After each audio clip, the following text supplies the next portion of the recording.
Lisa health ডেস্কে call করার জন্য। সাদিয়া বলছি, কি ইনফরমেশন দিয়ে সহযোগিতা করতে পারি? হ্যাঁ, আমার একটা সমস্যা আছে, সেটা হচ্ছে যে 24 সালের নলস্তা ছিল, সেটা মেইলে অ্যাপয়েন্টমেন্ট না পাওয়ার কারণে রি ইস্যু করে এই আগস্টে সরি জুন মাসের 30 তারিখে ওয়েব ফর্ম পূরণ করি। Okay sir. এখন আগস্ট সেপ্টেম্বরে সেটা রেড ফ্ল্যাগ হয়ে গেছে। ওকে।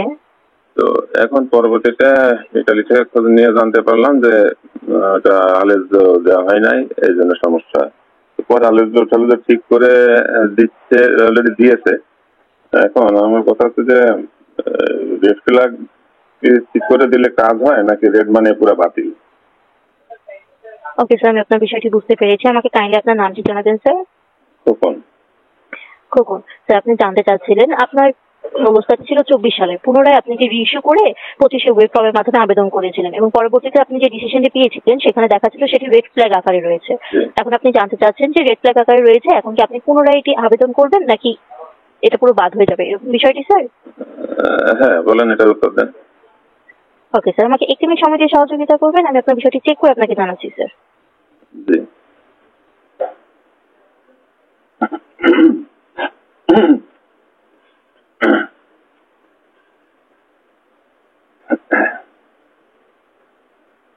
হ্যালো।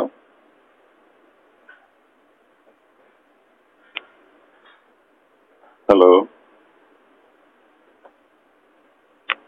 হ্যালো।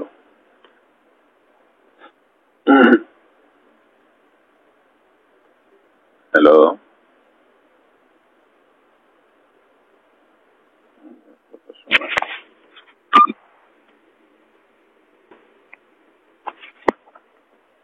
হ্যালো।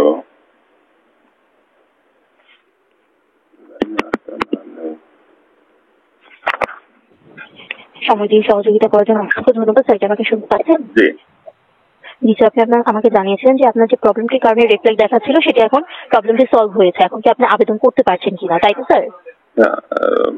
প্রথমত আবেদন করতে পারছি কিনা, দ্বিতীয়ত হচ্ছে যে এটা রেড ফ্ল্যাগের মানে কি বাতিল নাকি কারেকশন করে দিলে আবার ঠিক হয়?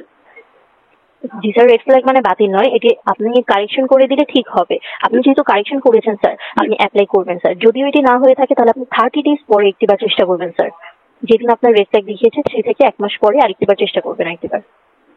তাহলে আবেদনই করতে হবে নাকি অটো রেড উঠে যাবে?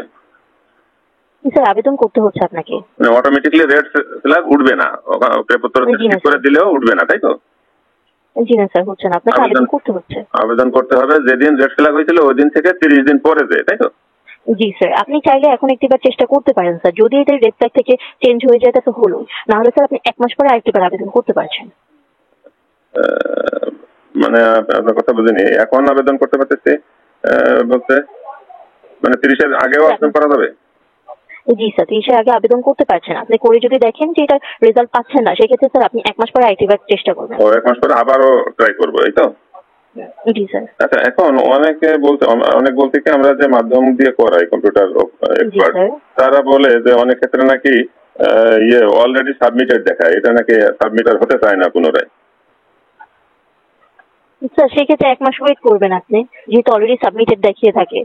আপনি আরেকটিবার চেষ্টা করবেন স্যার। যদি সাবমিটেড দেখে আমাদের নিকট আরেকটিবার কল করবেন। ও আচ্ছা, ঠিক আছে। তাহলে রিইস্যু তো করানো ছিল আমার 25 সালের জুন মাসে। এখন আলেজ ঠিক করে দিলে কি আবার নতুন করে নলস্তা উঠাতে হবে, মানে কি বলে জানো, ওই রিইস্যু আবার করতে হবে নাকি আগের যে রিইস্যু করা ছিল কাগজ ওই কাগজই জমা করলে হচ্ছে, ওই ডেটের ওই কাগজ? স্যার আগেরটি জমা করলে হচ্ছে, যেহেতু আপনার প্রবলেমটা আপনি সলভ করেছেন। জি জি জি, তাহলে নতুন করে নলস্তা উঠানো লাগবে না? জি না স্যার।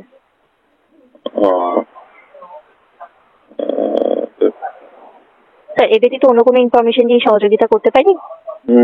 তাহলে আলেজ দিলেই দিয়ে এবং অন্যান্য যে আছে প্রেপুত্রা থেকে ঠিক করলেই হবে, মানে ইতালির কোর্টে আর আপিল করা লাগবে না, তাই তো?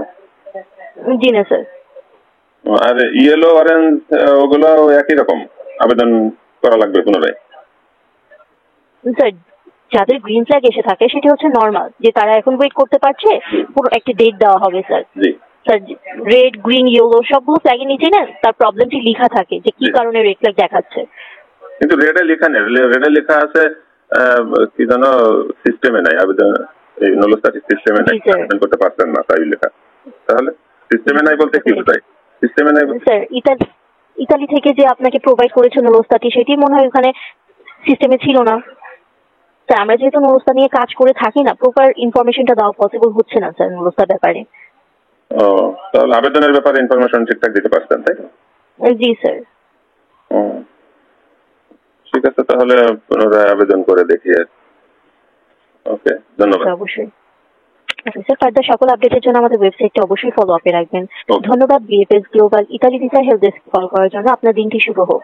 স্যার আমার দেওয়া সার্ভিসটি যদি আপনার ভালো লেগে থাকে তবে অবশ্যই একটি আইবিআর ট্রান্সফারের মাধ্যমে রেটিং শেয়ার করতে পারছেন, যেখানে 5 হচ্ছে একটি স্যাটিসফাইড নাম্বার।